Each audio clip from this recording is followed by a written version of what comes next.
We even like remembered to put in the dope intro we made, or I made. Yeah. It's all good. It's a team effort around here. I inspired, so I... We just watched like 30 minutes of vintage 21 videos, and I think my brain is mush now. So, thanks, John. You're welcome. I would seek therapy. I made it this far. I'll be fine. Oh. Everybody's gonna be fine. Everything's fine. I'm not crazy. The voices in my head. I don't listen to the voices in my head. Oh, man. So, yeah, we're drinking tea today instead of beer. Because I think both of us just weren't feeling beer today. Yeah. My wallet wasn't either. Yeah, I hear that one. Thank goodness payday's Friday. Yeah, right? Yeah. Oh, man. Did you do anything fun over the weekend? Did you wear pants? I mean, like, some of the time, yeah. I like how this is like a reoccurring question. Like, John, did you wear pants this weekend? You're not my mother.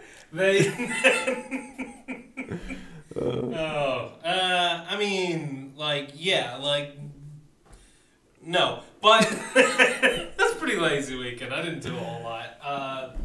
What did I do? I watched, for time again, I watched the Kill Bill films, I guess. Nice, nice. It's been a long time since I watched those. Yeah, they're okay. I don't think I'm that big of a Uma Thurman fan. No. Me neither. Yeah. Me neither. Honestly, like, Kill Bill, like, all of those movies are just the kind of movies where if it's on TV, like, I won't change the channel, but, like, I'm not going to actively seek out to watch them. It's kind of a, I feel like being a vegetable, so. Yep. Which, hey, was pretty much my mindset. Yeah, there you go. Did you do anything else?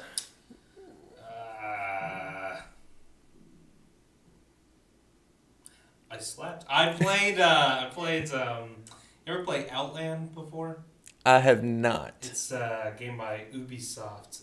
They made it a while ago. I first got it when I got my PS3. It had to have been around 2010, maybe earlier, I would think. Maybe a little later, maybe 12.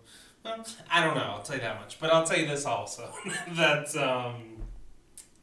it's very good. It's a side-scrolling platformer. It feels to me a lot like a Metroidvania style. One world in which you have to go to various locations in the same world. Although it's much more linear in the exploration than... Oh, okay. Mm-hmm. So, yeah, it looks like 2011. Ah, it's close. Oh, wow. That's pretty crazy. That's 7 years ago. Yeah. The other idea, I guess the other significant thing about the gameplay is that pretty early on in the game you feature different colored lights. There's light and shadow enemies and projectiles of light and shadow, and you can cross through projectiles of the same color. The shadow is red and the light is blue. So you can phase between basically two different forms, and it uses a lot of that kind of combo puzzling of making you with that quick thought to switch between two different forms in order to avoid taking damage. It looks like it's gotten pretty good reviews. It's like everything's like 9 out of 10 and stuff like that. So that's pretty cool. But I really haven't heard anything about it since it first came out. It's one of those that I think, even though it did pretty well, I'm pretty sure it pretty well faded into the background. But yeah, that's pretty cool. Nice theming, nice story, pretty good gameplay. Yeah. Would you say it's probably like one of your favorite like fall through the crack games, or? I don't know. Well, what would your favorite Yeah, I'd have to put some thought into Your that. hidden gem. Sure. I'd have to put some thought into that one. Do you have a hidden gem right off the top here? Ooh, so I'm trying to think through like all the different game systems and stuff that I had growing up.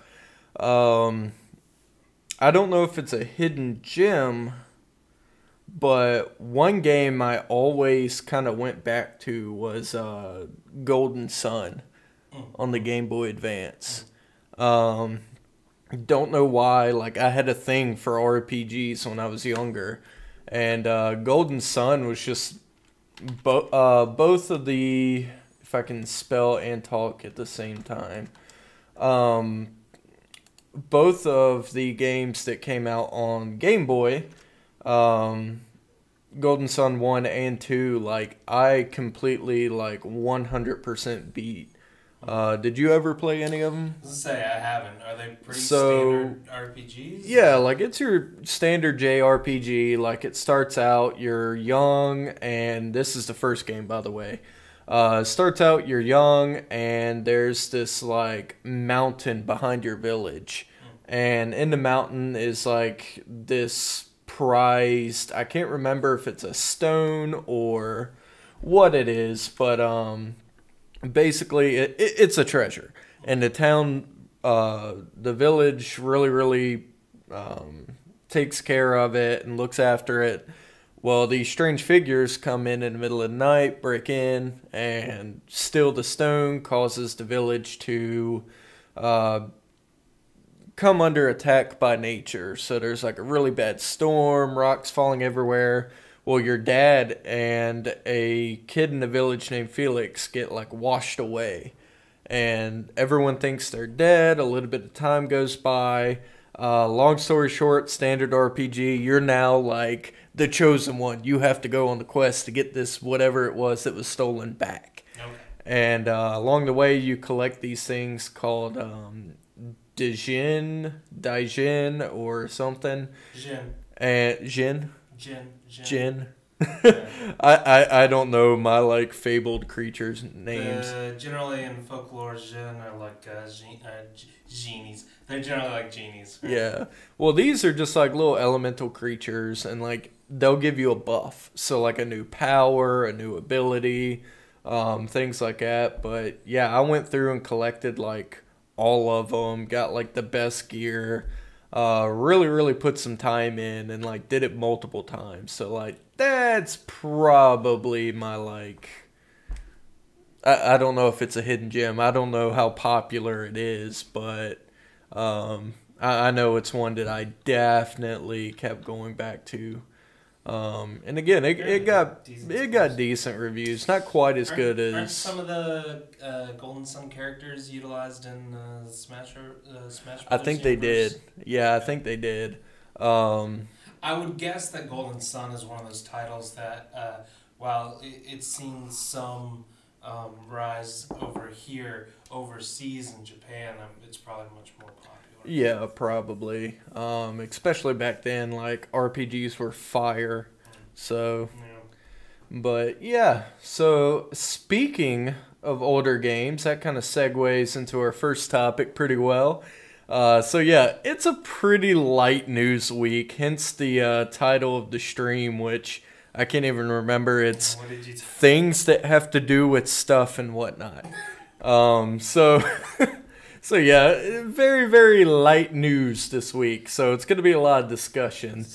So I saw this article on Kotaku.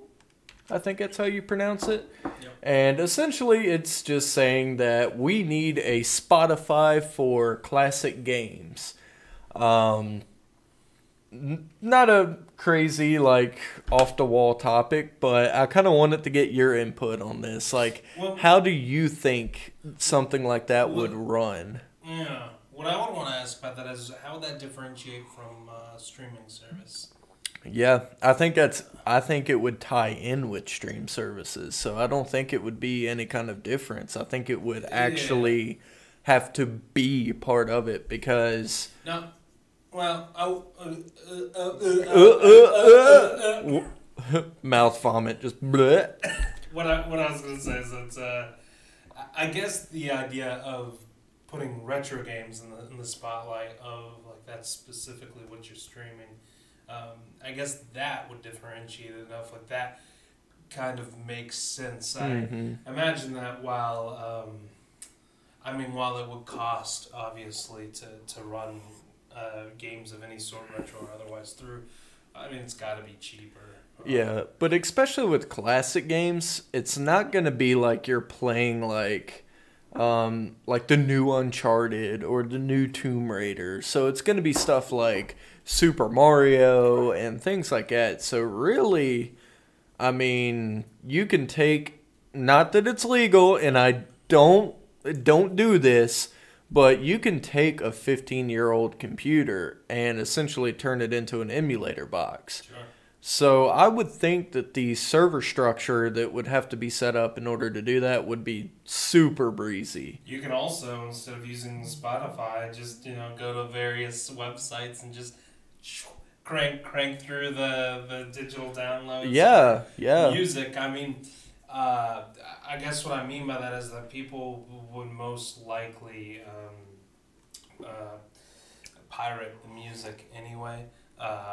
So, but Spotify presents a convenient, which is key, a convenient and legal service, so that you can sort of, you don't have to. Yeah. You don't have to do things illegal. It presents a good avenue for covering. I would imagine that ad revenue wouldn't be enough for a service like that, though. For the Spotify of games, I don't think that ad revenue alone would cover the costs, the overhead. But so it would probably have to be a fee. I'm assuming a service. Yeah. Just like Spotify Premium, like you don't have ads or anything like that. So I could totally see where they would still be able to bring in ad revenue. So basically it would be like you have, I don't know how it would work. It would almost have to tie into the game itself to where maybe like a banner would pop up or something like that. The only thing is though, depending on the game, like Super Mario World, a banner at the top wouldn't be that bad. But if you're playing like Galaga or some kind of shoot 'em up, like you're probably gonna die because you're not gonna be able to see your enemies. Sure. Or it could just be a audible ad that plays like over the soundtrack. Kind of like Spotify in the fact that after a while on the free user side of things, it pops up and says like, earn 30 more minutes of free listening by watching this video. They never give you actually 30 minutes. It's like 4.5 minutes. Like enough for a song and then another one plays. Yeah. But I could see where they could do that and still bring in revenue that way on the free side. I guess I'm just thinking that games, fielding games like that, I don't know. I would think they might be a little more expensive than... but that's debatable too, because Spotify doesn't use just... I mean, it uses all sorts of music, popular music included. So, but the other thing is that you're gonna have so many more. Grammar. No. So yeah. Grammars. Don't have bad grammars on the interwebs. There's a much larger number of folks that would be using listening to music on Spotify than would be into the niche of retro gaming. Yeah. So I don't know. Yeah, and I think another, I don't know how they would do it, but on a free membership, like anyone can play with the volume muted, so like ads wouldn't really like get you anywhere. I think what they would probably have to implement is like a timeout. So like you get like an hour or two a day. Then you're going to end up with people pissed off because they want to be able to play their games, but they don't want to pay to like. I honestly I don't know. I imagine that the franchising would probably be, or the not franchising, the licensing, especially on Nintendo games, is probably going to be next to impossible.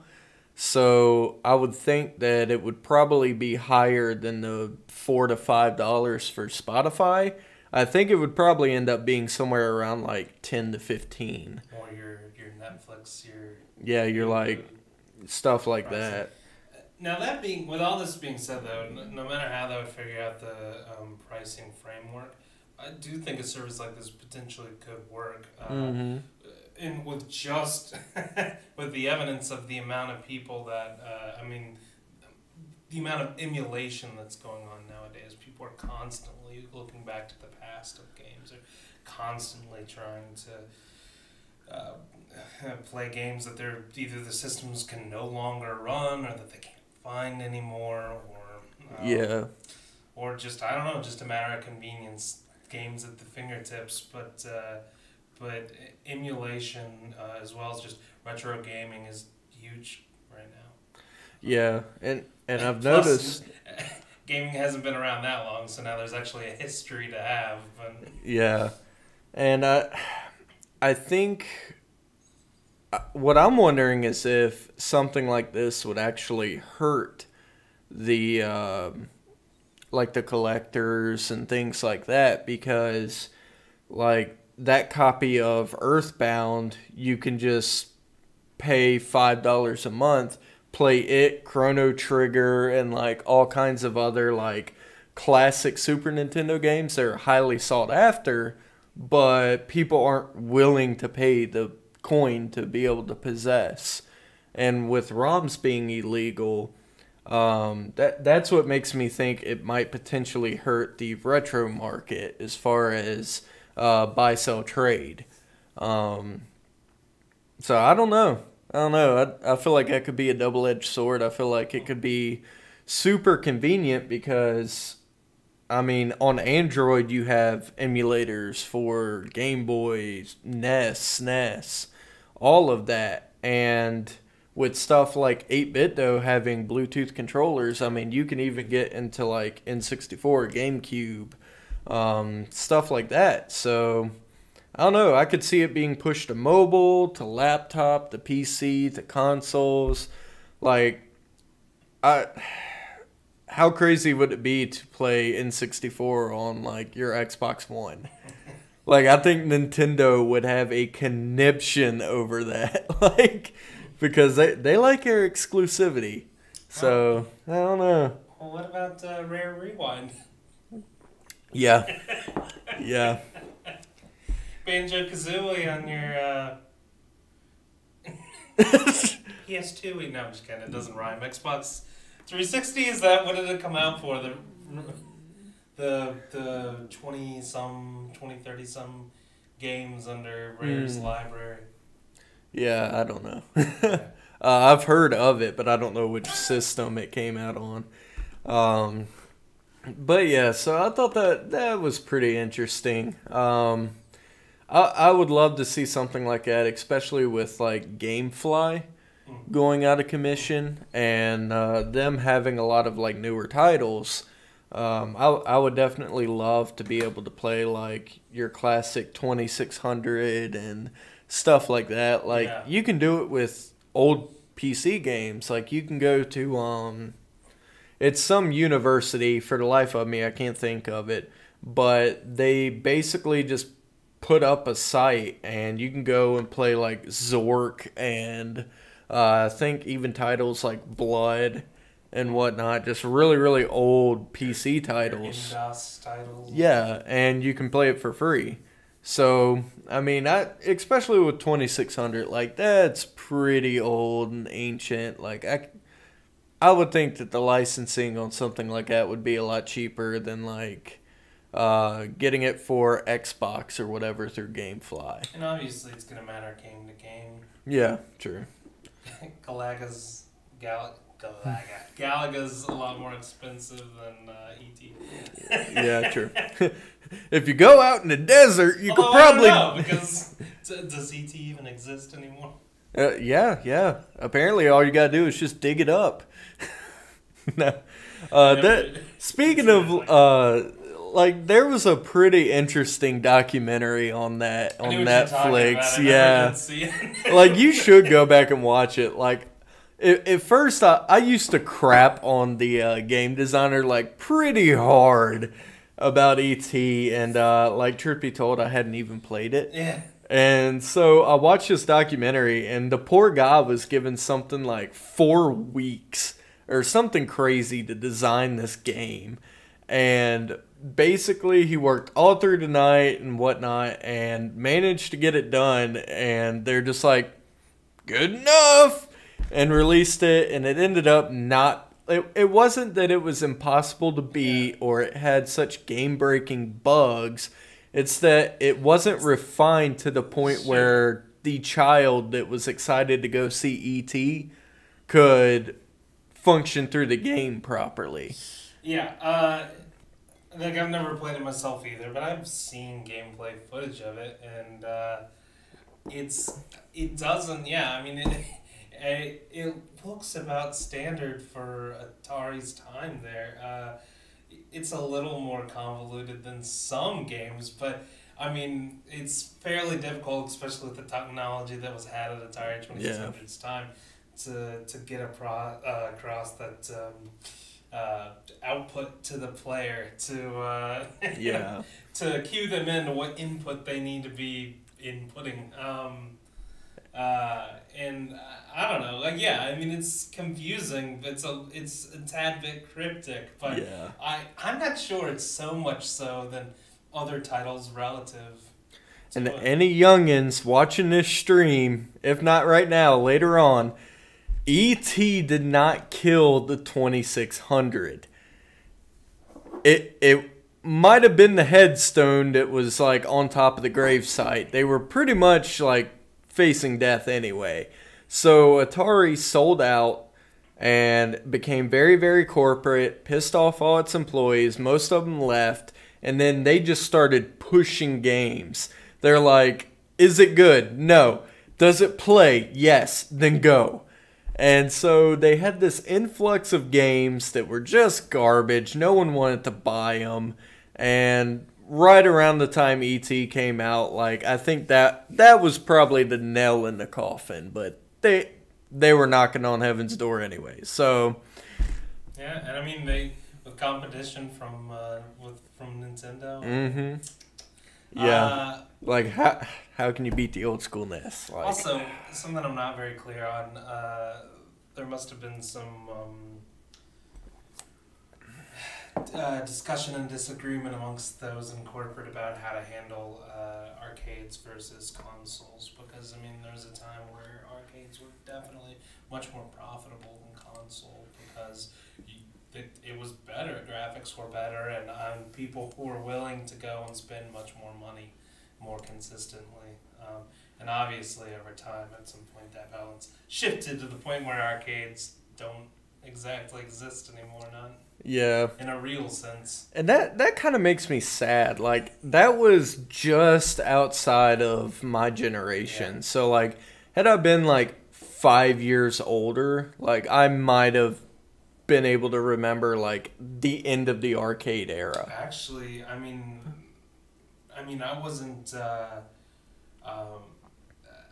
like they were on the way out, but Valley View, when we were younger, even just little, I don't know, 5, 6, the mall in our area, they had an arcade, and a fairly sizable arcade. Yeah, because wasn't it across from, like, EB Games that was in there?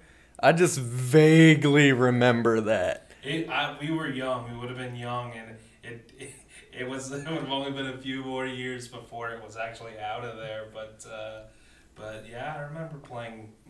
Yeah, and games. Like going to daycare and stuff, they always took us like bowling, swimming, and all of that stuff. Well, most of the places had like small arcades, and so like I did play like Area 51 and things like that, like ray gun shooters, but nothing quite like Pong and like Donkey Kong, stuff like that. Actually, the daycare I went to, they had a pretty sizable like arcade area. They had the old school like tabletop Donkey Kong. I think they had Miss Pac-Man, and then they had one that was like awesome. It was Knights of the Round Table. The Round Table Arcade. If I can spell. Yeah, that was it. Let me pull this up here. So yeah, they had this, and like I beat this game. Yeah, it was a hack and slash. Like Final Fight. Yeah, but like towards the end of the game, like it got real tough. But throughout the game, you would pick up different power ups and stuff like that. I always played with I think it was the Percival, because he had an axe, and like that thing would just wreck people. Oh, no way, it was ported to the SNES? I need to try to find that. Oh, you know what? That's really cool. I think I'm familiar with this, actually. Yeah. Oh, look at that. 1991. Good year. But yeah, so played a lot of that in daycare. Beat the crap out of it. Me and my buddy Tyler, like, they had a Super Mario arcade, and we figured out a way to like open up the bottom of it, and you would just jump these two wires together, and it would give you lives.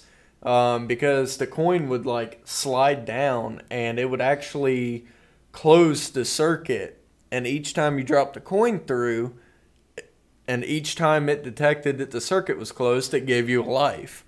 So like we'd open it up and just sit there and be like ting ting ting ting ting ting ting ting ting, and like give ourselves like 99 lives. So like kids would be lined up behind us like, "Can I play?" We're like, "Nope, I got 95 or 96 more lives to go."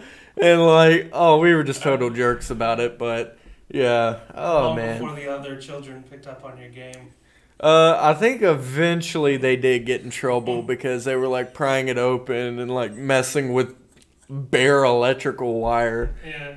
But yeah, so good old days. So I got a little bit of a taste of it, but I really wish I like.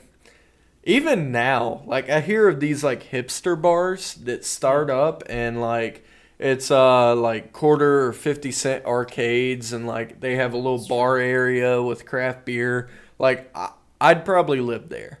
Well, like gaming bars are a big deal in Japan, right? I'm not sure. I don't know a whole lot of culture over there. I'd stake, I don't know, 25 cents on it. I'd stick a round of Mario on it. But yeah, so good times. Wish they were still around. Speaking of things that are still around, so this is kind of a big deal for me. 007, not this article in particular, but GoldenEye 007 came out 21 years ago. So it is legally old enough to drink. Had a lot of fun playing this game growing up. Probably one of my favorite, if not my favorite, N64 game. Spent a lot of time whooping up my brother on this game, and yeah, apparently the creator of the game stated that if you play a multiplayer as Oddjob, then you're cheating. Because he's apparently a lot shorter than most characters, so the height difference kind of makes it hard to hit. I don't really know for myself off the top of my head. Like, I always just... You didn't know it? No. Yeah, dirty secret time. I've never actually played 007, but I knew that. I knew... Yeah. Interesting. We'll have to get you over to play it one day. I think I've still got it. But yeah, oh man, so many good times on that game. Like, that game is probably like the game where I really discovered cheat codes and like used them a lot.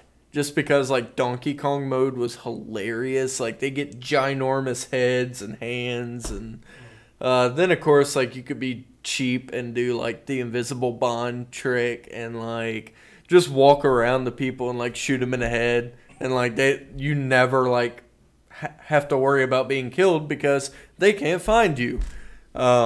Which, by the way, was the deal with Oddjob, that like he'd run through doorways and such, and you wouldn't see him because it's like he was crouching, but I mean it's just his height.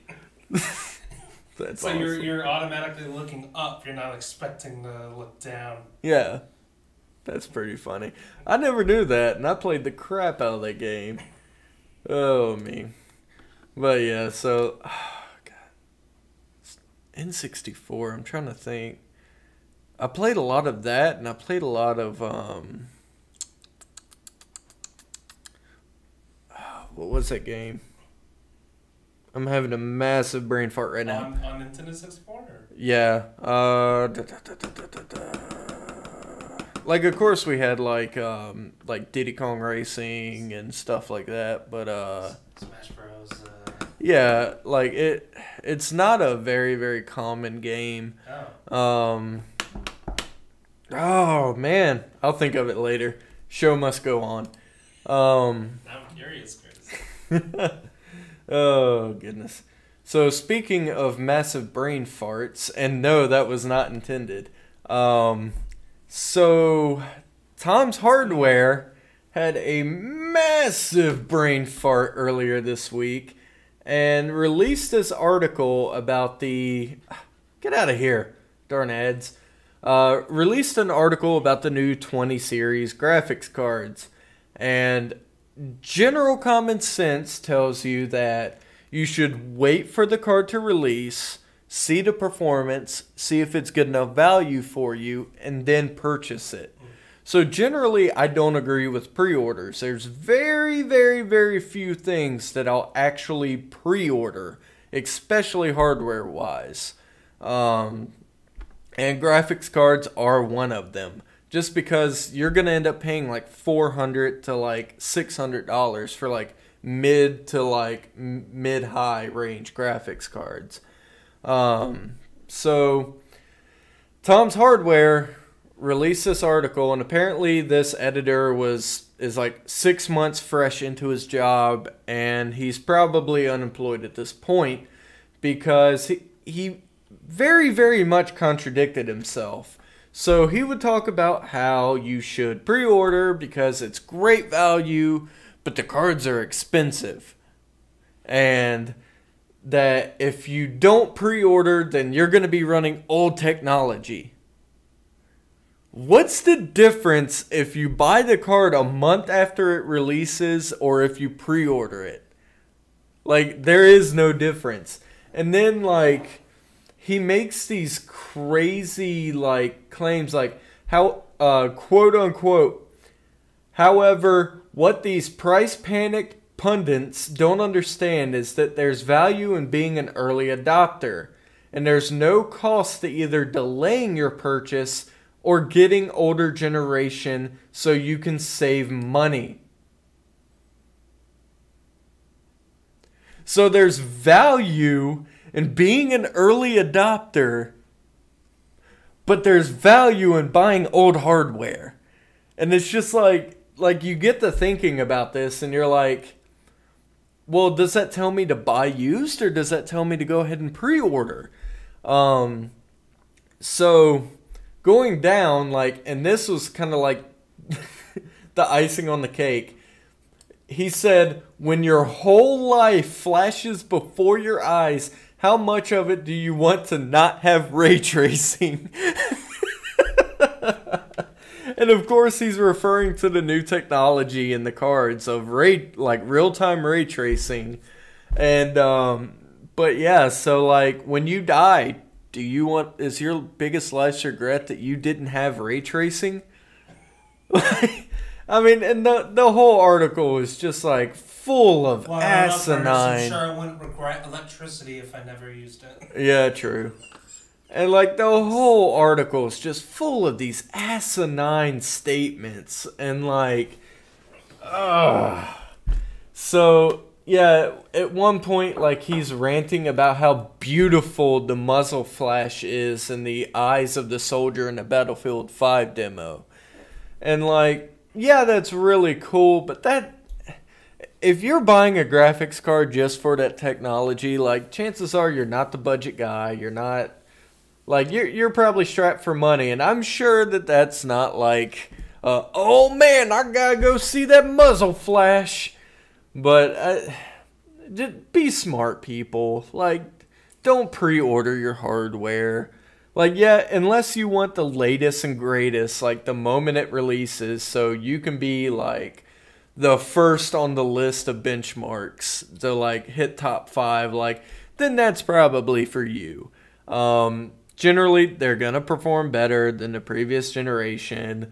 But honestly, like, I personally wouldn't spend my money without knowing prior how much of an upgrade I'm getting. Because if it's like, even if it's just 20%, like, that's just not worth it to me. And then, of course, Personally like, agreed. yeah. And I mean, it's just like pre-ordering a car.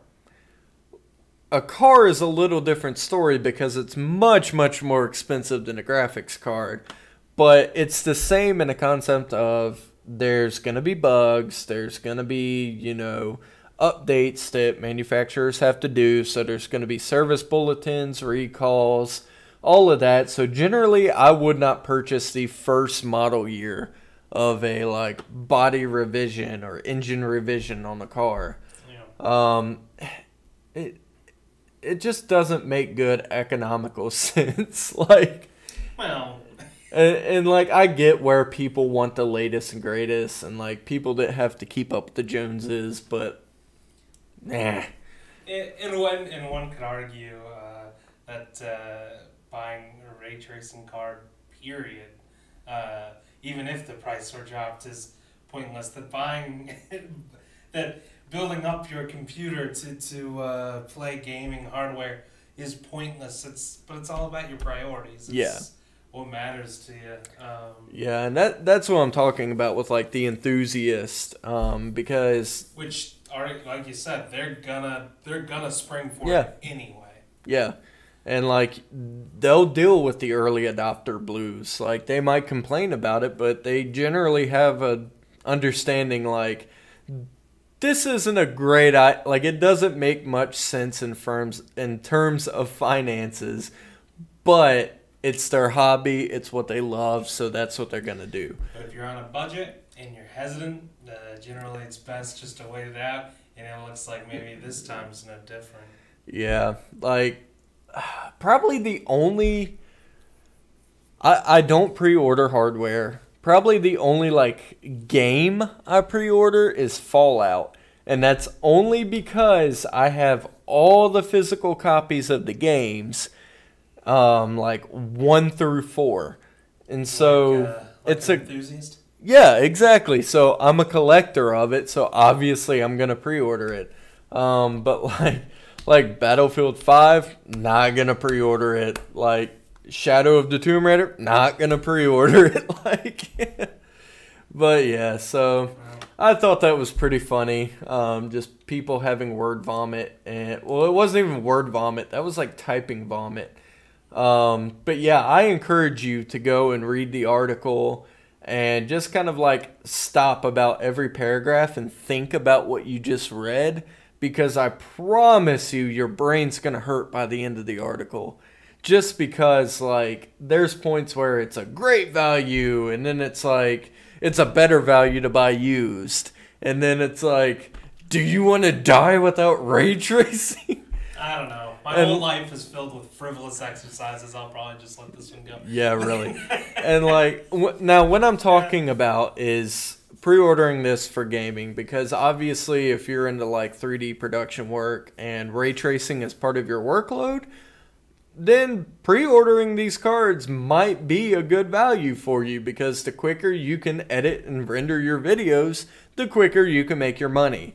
When it comes to making money off the hardware and you know it has technology that will make your life better, I would probably consider it at that point. Like camera gear, like I would probably pre-order a new camera if it was off the bat a great value, like right in that sweet spot of the price point, like had some feature sets that I really liked, and if it had small quirks like the autofocus isn't quite as fast, but like I'm filming 4K. Like I would probably choose 4K in the fact that I can downsample, and if I have to use manual focus more often, like meh. But yeah, I'm talking purely about gaming with this article, and this is what the article itself is talking about. So yeah, be sure to go and check that out. It's a pretty interesting read. Like this one's kind of set the tech tubing like community on fire. Like, oh man, it's gonna be a witch burning. I can feel it. Ah, goodness. But yeah, so to bring back kind of gaming in general, I found since we're so light on news this week, I found this right here. And basically it's just like gaming, like video game essay topics. And I figure we could probably run through a couple of these and just like talk about them. In light of recent events, I'm not gonna talk about what happened over the weekend at the tournament. Just out of respect for the families and everyone involved. Also, I don't want to bring any spotlight to bad people. So I'm staying away from the topics of do violent video games cause behavioral problems, stuff like that. Basically, you're not trying to get political here. Not that I don't. I will talk about politics on this channel, but I'm going to do it with respect and grace on both sides of the argument. And I'm not going to try to personally attack any one side over the other. My opinion is if you can't give criticism and be constructive about it, don't give it. Because it's just words coming out of your mouth. And that's how I try to judge for myself whether I should bite my tongue or talk about something. Just because, like, if I can't talk about it with respect... If it's not going to aid in discussion, if it's not going to come to some point of fruition, then... exactly. If you can't say anything nice, don't say it at all. No. But, yeah, so... With if tech... you can't have a discussion where you both leave with your dignity, then it's probably best not to have a discussion. Yeah, so especially with technology becoming like so intertwined with politics nowadays, it's kind of inevitable to not talk about it or to talk grammar. But you can't help but talk about it. So, like, especially with the whole net neutrality thing, K-Slab's closing down and talking about the new China tariffs. I didn't attack Trump about the tariffs. I didn't attack Democrats because they don't believe in a certain thing. I just talked about the story, what happened, their viewpoint on it, and brought it to you guys, and we had a little discussion, and then we didn't argue about it. But, so yeah. Anyway, back to the topics here. Slight rabbit trail there, but I really felt like I needed to get that across. So... let's see... will virtual reality impact video game technology, or is it simply a fad? So, this is something that I've heard several times, actually, and just talking with friends and, like, people on Discord. I think we brought it up with each other recently. How do you feel about it? Well, for one point, there's important to know there's history here that this is, uh, even though this is as far as VR tech has ever gotten, it's certainly not the first time that VR tech's ever been around. Do you remember uh, going to I don't know, like going to theme parks and they'd have those little VR headsets? Yeah, and you'd be like on an alien ship or something, and That stuff was around even back in the 80s. I mean, it's been around.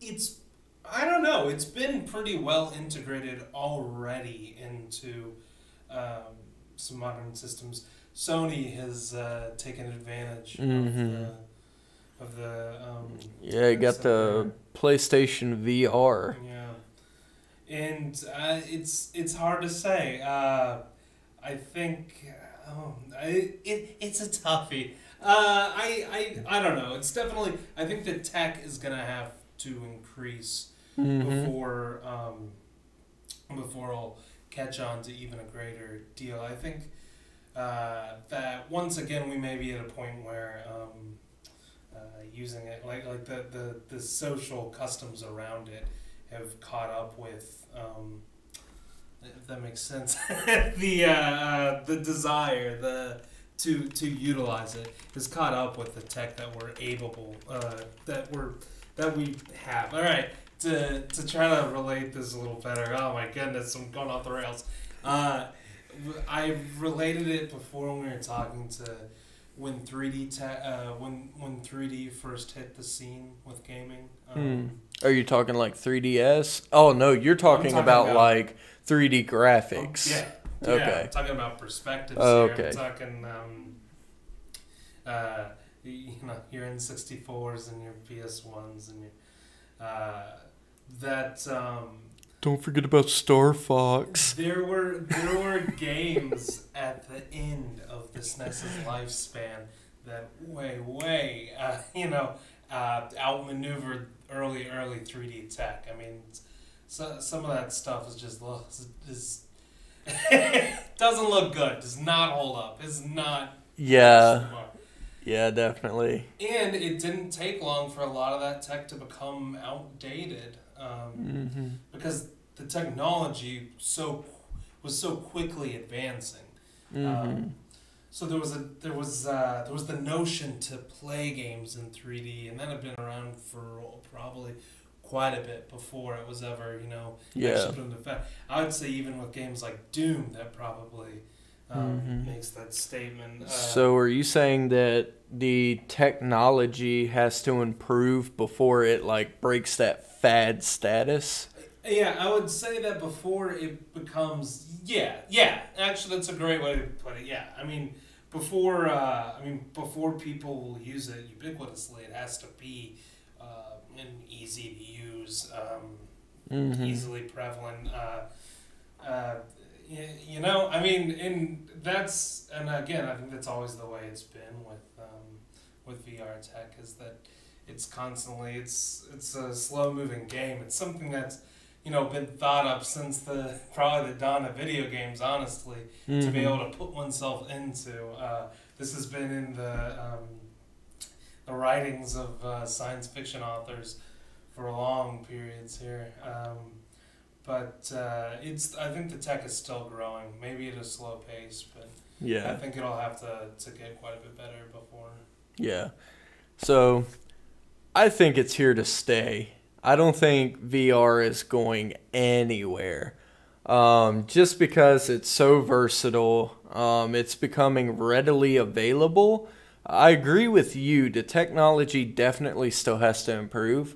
But with games like Resident Evil 7 and things like that, it's a way to fully immerse yourself. If you play a scary game in a dark room, like you might jump a little bit, but for your field of vision to be in the game, I feel like the only other way you could be any more immersed is if like you had fans and misters and smells and stuff like that. But for VR purposes, I feel like it's here to stay. I actually so kind of a failed video series that I started working on called Monday's Bite. I didn't quit, but I put it on the back burner. I'm not a quitter. But that was actually like the second thing I had talked about was VR. And essentially like what I highlighted on was the versatility of it. So you're not just going to be able to game on it. So think of it like you hear in the news all the time these tragic accidents. Teenagers get hurt, teenagers get killed in car wrecks, especially in like inclement weather. There's a place like probably 10 minutes away from where I live. It was like for the past, there for a while, it was like once a year, every single year, a teenager from the local high school got killed. And a lot of it was running off the road, overcorrecting, or bad weather. They go in a ditch.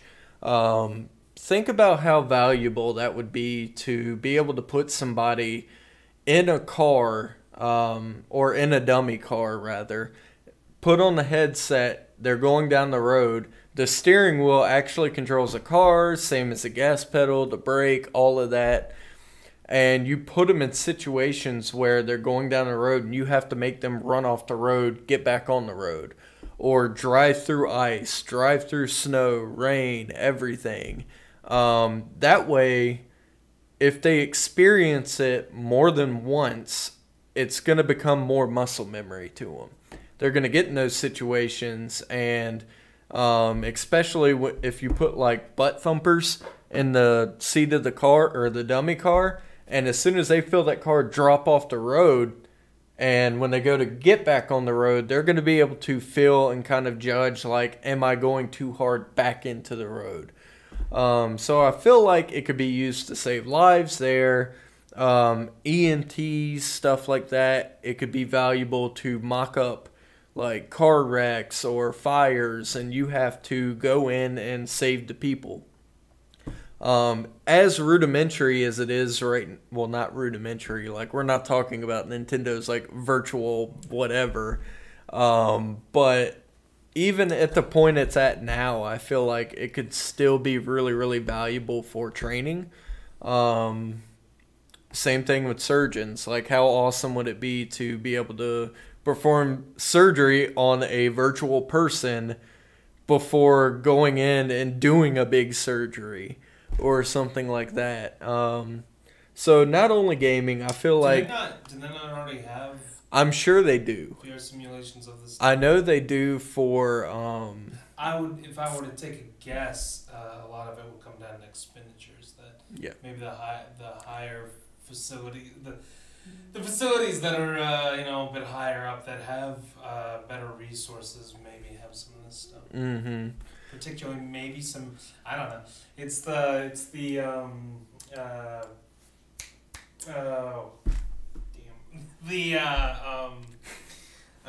VR training of Metal Gear. Yeah.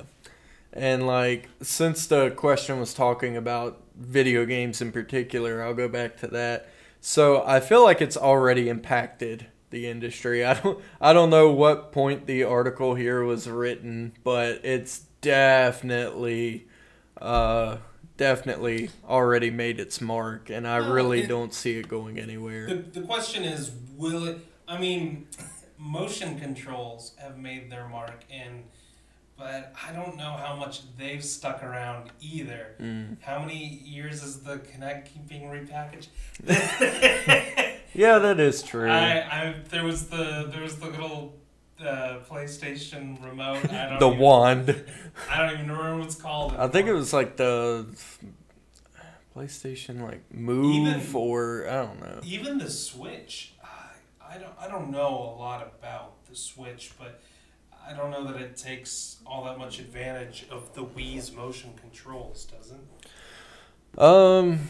I think they're implementing more now, some of the motion controls. When it first released, I think it was more the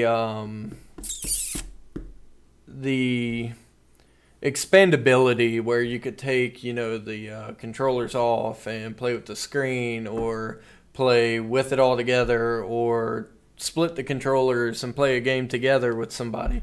I think it was meant or marketed more towards that. However, I think they're starting to kind of get the ball rolling into motion controls as well. And to be fair, motion controls, even though there's sometimes the black sheep of their respective families, the Connect.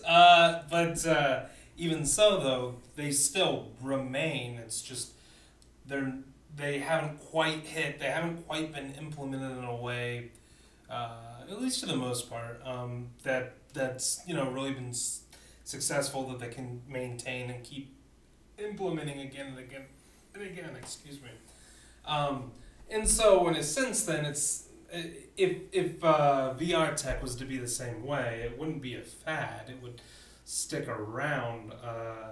But I don't think that it's anywhere near implemented to a point where it's really going to start overtaking, where you're really going to be missing out on experiences not to get a VR system. I don't think we're to that point yet. No, we're definitely not at that point. I thought about getting VR, mainly just so I could build a racing simulator, but like money and just space kind of put a damper on that. Not to mention the fact there's still countless accounts of motion sickness and with yeah, and from what I understand, I can't remember if it was the Vive or the Oculus, like the very, very first like prototype of it. I feel like it was Oculus. Very first prototype of it they were demoing, like, gave so many people motion sickness, and a lot of that was contributed to, I believe, the frame rate.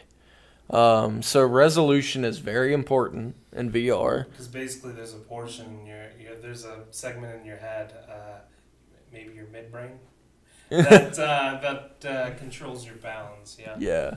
And then like it really it really messes with your mind, with your brain and its capabilities. Yeah. To be looking at the scenery and what's going around you, but it not actually being that really offsets it. Yeah. Yeah, and especially with frame rate, like anything below 30 FPS like makes me feel sick on a screen. I can't imagine if a game. Oh man, now you gave me. Ugh.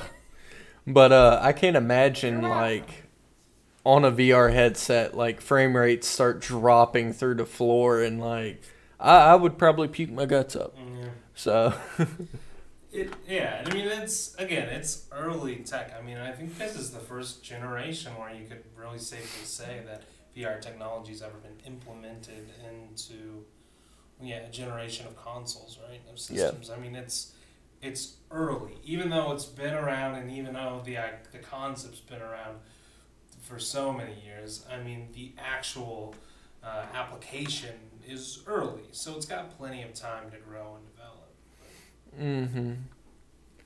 We'll see. Yeah. Let's see.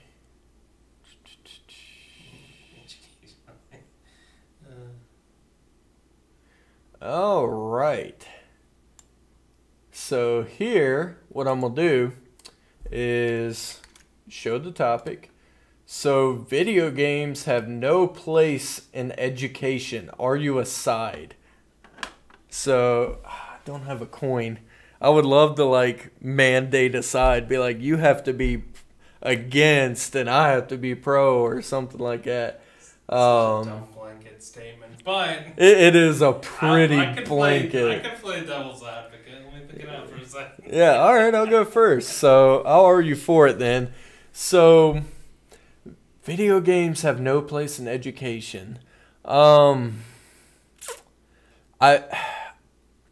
could totally see where it would be a massive con, just because it could be distracting. But I think a lot of it is kids need something very, very tangible to learn how to learn, or to learn how to learn, to be able to learn and retain information. Like, I was a baller at spelling in school because Game Boy, you didn't have like voiced over acting. It was all reading. So like I had a pretty advanced reading level for my age just because I had to read everything and I read it all day every day. You could spend time reading a book, but when you're a kid, like you want to be in control. You want to learn like the story of the game. So you're going to spend the time, you're going to learn the controls. You're going to like read the screen so you know what to do next. And same thing with even like educational games in general. Like there is Brain Age that came out on the DS. And like when I had a DS, I played around with a few of the little like mini games and stuff like that. And I mean, they really did take attention span. They really did work on your reaction timing. Same thing with WarioWare. A lot of like hand-eye coordination, a lot of just hit this button in time to be able to do this function.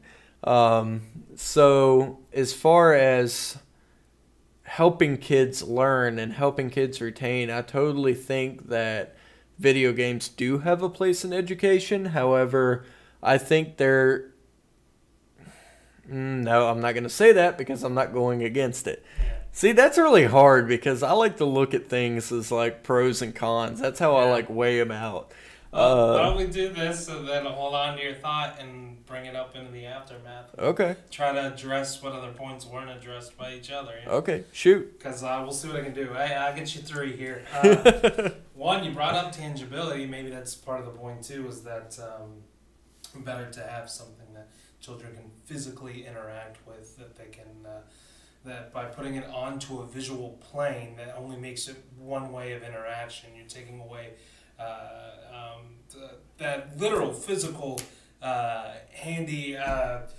Some kids and many kids actually learn best by actually actively participating. You could argue that video games offer that, but in a virtual setting. You could also argue that it's that actual hands-on approach that really triggers the memories in the brain, that textile feeling really holds here, yeah? Mm-hmm.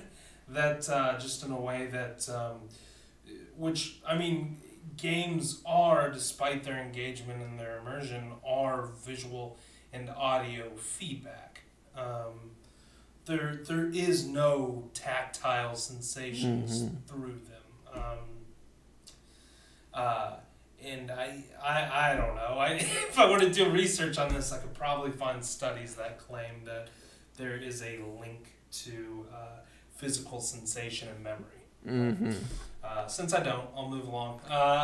Another point would be that potentially that the teacher should be capable of bringing the same benefits that learning through video games can. That the idea of video games is that it's someone on the other side of the screen who's feeding you the information, a lot of times in a creative way.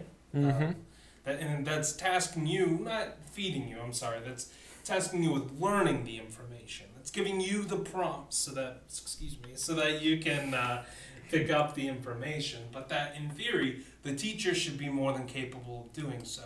And that to invest in video games may not be the best strategy, because you should stick with what's not broken. You should maintain that. If people get too lost into using other tools and technologies, you potentially lose up on the value of a good teacher, good teaching methods. In other words, it's kind of like sitting your kid in front of the TV to learn instead of actively engaging with them. Instead of a human being having that contact, you leave it up to a computer, and thus you take that human element out of it, and you take that social element out of it. Yeah. Okay. I see what you're saying.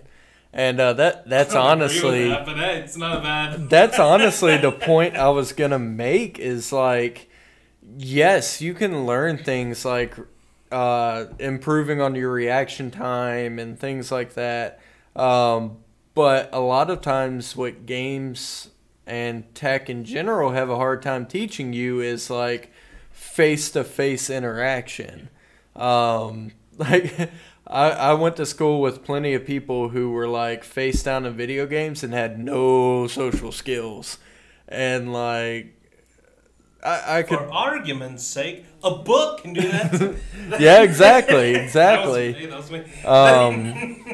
So yeah, I do agree that human interaction is super important, and you should never replace that. Just because, like, by nature we're social creatures. Like, we need interaction with other people. Otherwise, stuff like depression and even sickness in general set in easier.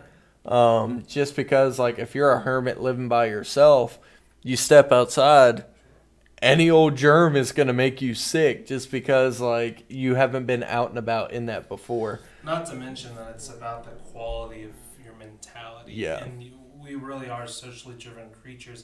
We've evolved in such a way, or however you want to think about it, but we are the way we are in such a way where we really require to be in contact in physical contact with other people, in an actual social structure. And it's that kind of argument too that, well, you can have that kind of social contact through virtuality. I'm going to stick with that. Hashtag virtuality. Hashtag grammar. Hashtag reading. Hashtag I'm smirt. Smirt. But anyway, but such as social media. But of course, and granted, social media is the new kid at school. The social media is the thing to be picked on now. But I mean, there are studies that show that the contact, the connections and contacts that you make through physical interaction scores differently in your mind than it does through virtual contact. It's not hitting the same notes, arguably, that need to be hit. Sorry about that, folks. I was trying to do something on the fly and I can't do it.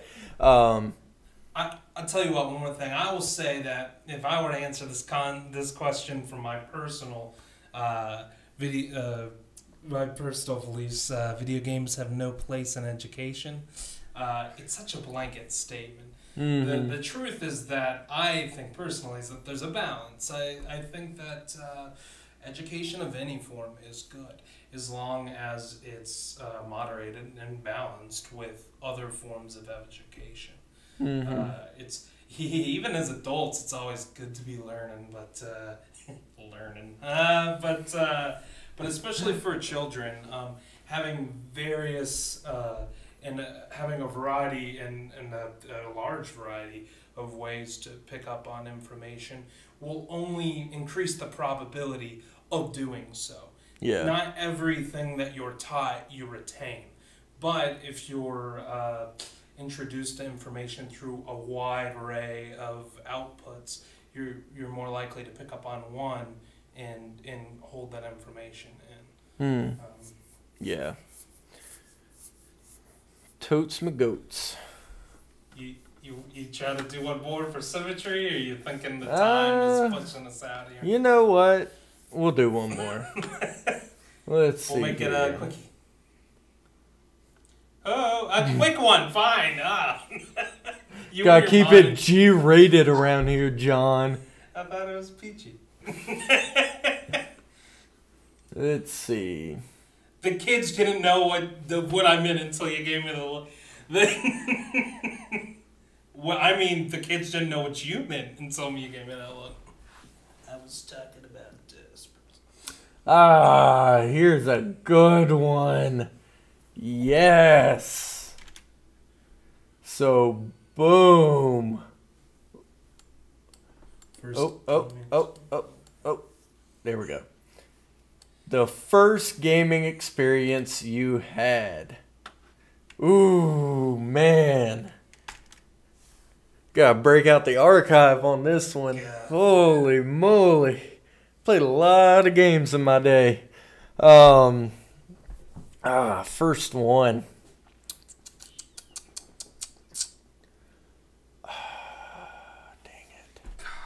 Yeah, this is a tough one. Yeah, that's a hard one. I'll go ahead and rush in. The first one I can think of was this. I can think of it, and you just melt in your chair like, see you guys, I'm out. Looks for the first one I can think of.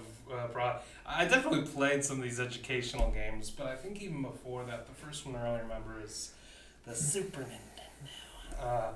That's not a game, bro. Would have had to been one of the Marios. Mario. I don't know. I think I know what. I'll go with this one because I'm not sure which one was first. I'd say maybe the first one I'm familiar that I really remember is Super Mario Bros. 3 probably. That was probably the one I remember. Yeah. But that's not really the question. The first gaming experience I had. A dying. I don't know. What do you want from me? So, first gaming experience I had. So, I'm going to talk about some of the experience of it too. I'll revisit my answer. Yeah, just to like kind of give some like light on like, because it asks for the experience. So I remember sitting in me and my brother's room. My parents had this like old like rundown apartment and like in Roanoke, and so I remember them renting the Super Nintendo like every now and then. And my first memory was playing Killer Instinct with my brother. And like even to this day, like I'm not good at fighting games by any stretch of the imagination. But I remember sitting there in the bedroom. I think if I remember right, we had bunk beds. And, like, of course, like, we moved out of there when I was 3. So the fact that I even remember this is amazing. Like, half the time I can't remember what I had for supper. But I remember sitting there playing the game with Jamie, and I was playing the dude that was, like, on the cover. Like, the little knight-looking dude. Let me see. SNES. Oh,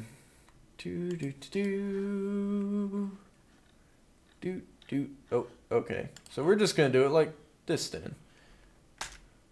So yeah, I remembered playing like that guy and just sucking it up so bad.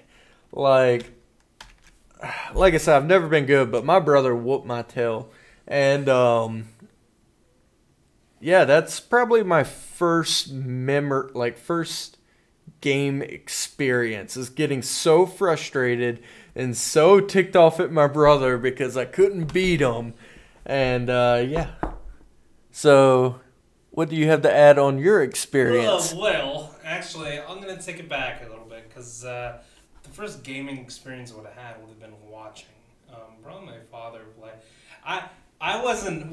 We never would have been able to play Killer Instinct. Yeah, parents, don't let your 3-year-old kid play Killer Instinct. We were pretty safeguarded as kids on entertainment and that kind of thing. So, I remember seeing my dad play Blackthorn and Super Metroid and Mega Man X, but it was a while before I got to any of these games. But Mega Man X is probably my first real good gaming experience I remember. Because it's something that I did that I wouldn't be able to do now, but I probably, honestly, just because of getting into the groove of the way games are now. But Mega Man X, it was a trial to play that game. I would get far through a level and die and go back and die and go back and die and eventually beat the boss. Eventually learn what his weakness was. Eventually pick it up, and especially when it got to the later stages, to your stages with Sigma, Those were so tough. I remember I would reveal another form of the boss. I would beat him and I'd go, yes! And then I'd reveal another form of the boss and go, no! Darn it! I thought that was the end. And I remember finally, through time and time of tribulation, I beat it. And now I could go back and play that game and beat it easy. It's nothing at this point. Would you say that was the first game that you like grinded through, where not like grinding for loot, but like grinding in the fact that it was so hard that like each and every like stage you had to be intentional about? To some degree. I mean, to be fair, Mega Man X is, the Mega Man games are difficult in general. Mega Man X games are a bit easier than they're not the easiest thing in the world, but they're not extremely difficult, relatively speaking. I legit cannot beat Mega Man 1. Mega Man, forget it. But for a number of reasons, honestly. I mean, one is that they were built with a high difficulty in mind, but for two is that they were also built with a high difficulty in mind. At a stage where graphics were much more primitive, relatively speaking, right? And that's always something of a barrier for players to go back and play games where they can't sort of jump into the graphics. Yeah. And I think what made especially Mega Man games so hard, at least for me, was like you didn't have a diagonal shot. It was straight ahead. So a lot of times, like, you either had to jump and shoot enemies on ledges or wait till they jumped or something like that. Honestly, I think the first game I remember being, like, having a diagonal shot on was Super Metroid. And I didn't play that until recently. But it was a game from that era, and I think that's the only one you have a diagonal on. Super Castlevania. Did you? Yeah. Although I've never played it, but I know you did because I just know that's one of the things with the game. Well, and it's probably likely a lot to do with the technology of the time. But games were specifically built in such a way where some of the strategy was navigating hazards and enemies that would fall directly at you that you had to activate before you... I mean, the thwomps of Mario, right? Yeah. That's a funny word. Thwomps. Oh, but there's plenty of that in Mega Man. I mean, some of the more difficult games had that where you had to... to access a ledge from a jump, you also had to deal with enemy hazards on the way, and because of the way that you can shoot and whatnot and attack, you're limited. Ninja Gaiden, right? Oh, man. Yeah. I think the first game that I had to, like, grind through was probably A Link to the Past. I started playing that when I was fairly young, and it wasn't until I was in the 4th grade, because that's when I started daycare, and the daycare I had a Super Nintendo and that game, and me and a buddy of mine named Chris, like, we used to sit there and play that game and play that game and play that game, like, every day after school. So, like, I finally started getting good at video games at that point, like, because you have a pretty good vocabulary, so you can read and understand what they're telling you. Also, like, your motor skills are so much better than when you're in, like, kindergarten. But, yeah, I remember spending so much time in that game, like, trying to get, like, all the bottles, trying to get, like, the tempered sword, and, like, yeah, it was a lot of fun, but that was definitely probably my first, like, grind game where I just had to really, like, put in the time to be able to beat. Now it's not too bad. Like, oh, yeah. Yeah. And because now you've earned the skills the hard way. Yeah. Like I said, I'd never have trouble beating Mega Man X again, but That's because I dealt with all that trouble Yeah. early on. I mean, a lot of games from the SNES era are like that, probably before. Well, some before too with your Atari. I mean, for sure with those games, because the Atari games are almost more traditional skills than. A lot of Atari is like a lot of video games are reaction time.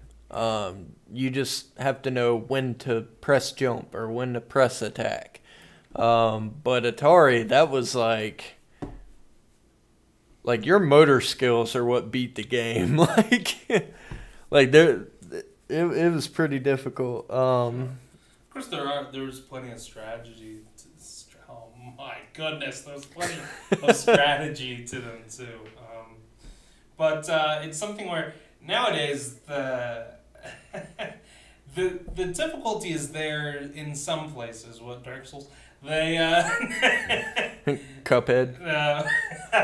Oh, that game's freaking hard. Like I have a lot of respect for people who can like speed run Cuphead. But unless it's a novelty portion of the game, the difficulty, like Cuphead or Dark Souls or games just aren't made that much more difficult anymore.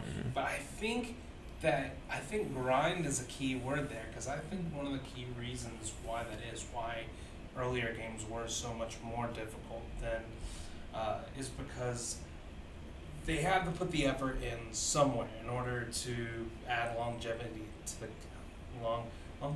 the game, and there just wasn't enough space to put these hours and hours that Bethesda games have on them, right? That RPGs have on them. That these games where you grind and grind for resources in order to do everything that's there.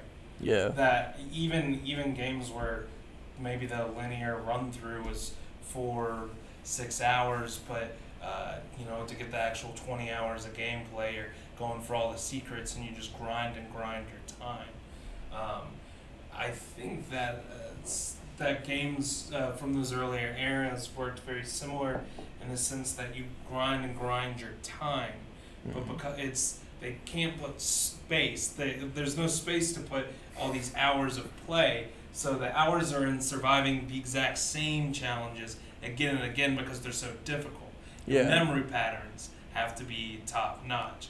So you just keep playing again and again, plugging in hours into a game just to beat smaller sections. Yeah. Whereas nowadays, you play hours and hours to beat large sections of a huge game.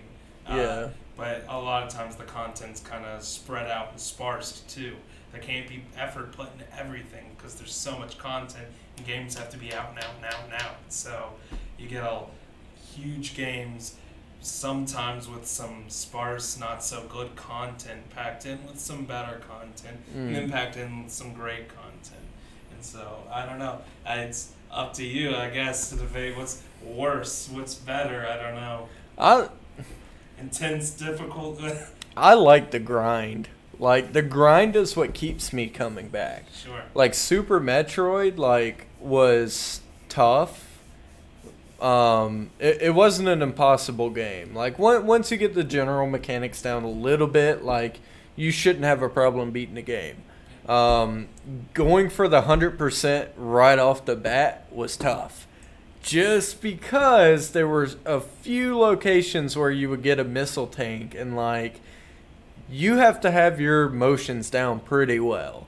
And, yeah, being such an old game, coming from stuff like Borderlands and whatnot, where the graphics aren't cutting edge, but they're definitely, worlds ahead of Super Metroid, a lot of times it just takes some adjustment. But I'm starting to get rambly. But, so... Speaking of Borderlands 2 is probably the game that I have the most hours on Steam. And I've speedrun that game. I've done, all kinds of stuff. I've gotten up to OP8 on one of my characters. I'm on OP4 on another. And then I've just got one character up to level 50. like I've put a lot of time in that game, and I totally understand what you're talking about with like Mega Man X. Is even when you like put it down for a while and then pick it back up, it's just like your brain, just something about it's like, okay, I'm playing Borderlands. Let me still rock it out. And yeah, same thing with I used to speed run Super Mario World. Which I'm hoping in the future, like we should totally like speed run games badly, like Oh, I can do it. yeah, like summer games done quick, be like summer games done poorly, like. But And summer games done better. but yeah, so I recently picked up Super Mario World again and started speed running. And yeah, a lot of like the pixel perfect stuff, like I'm able to, like it might take me 3 times to hit it, but I will hit it. Although there's one jump in particular I cannot hit to save my life. I told you a little bit about it, where you have to like jump and basically like bounce off a turtle shell. But yeah, that's a little tough. But alright, so we have streamed for almost an hour and a half. My voice is starting to go out. I'm getting scatterbrained, so I'm thinking this is probably a good place to end it. Yeah, I think we've accomplished everything we. For a stream we had no content going into today before lunch. Before we set up the stream. Yeah, I just showed up. But I think we've done pretty good. I think we made the streaming gods proud. I think we could pat ourselves on the back a little more. Okay, that's enough. Yeah, and then everything crashes. But yeah, so thank you all for sticking around and watching. Be sure to share this with your friends. We do this every Tuesday at 6:30. Don't forget to subscribe to my channel and turn on those notifications. YouTube's being funky and people aren't getting notified, so my viewership's down. Let's get that viewership back up. Also, don't forget about the giveaway I'm going to be doing. As soon as I hit 100 subs, I'm going to be giving away something of unimaginable value. I know I'm setting the bar pretty high, aren't I? I don't know what it is. Just like fishing for them subs, reel it in.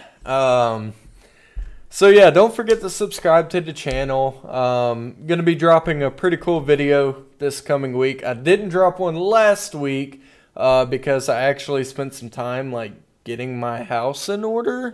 Because responsibility. Yeah, I know it was a train wreck. But yeah, so I'm back on track this week, so I'll be dropping a video. Be sure to pay attention for that. And I will see you all in the next video. Toodly did. See ya.